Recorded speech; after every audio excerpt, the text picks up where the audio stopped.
Online బెట్టింగ్లో 10 రూపాయలు పెడితే 20 రూపాయలు వస్తాయి, 20 రూపాయలు పెడితే 40 రూపాయలు వస్తాయి. ఇంకా నువ్వు వందలు వేలకు పెంచినా కొద్దీ నీ డబ్బులన్నీ పోతూ ఉంటాయి. ఎక్కడా బెట్టింగ్లు ఆడి రూపాయి సంపాదించినోడు ఎవడూ లేడు.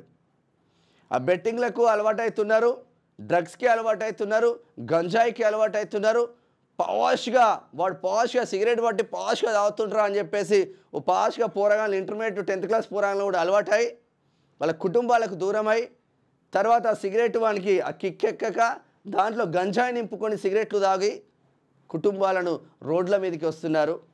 లాస్ట్కు ఆ అప్పులకు స్టేటస్కి పోయి అప్పులు చేసి మైక్రో ఫైనాన్స్ దందాలు చేసుకొని ఒకవేళ ఆడ అప్పు 5,000 రూపాయలు అప్పు తీసుకుంటే 50,000 కాదు 5 లక్షలు కట్టినా కూడా ఆ అప్పు కంప్లీట్ కాదు.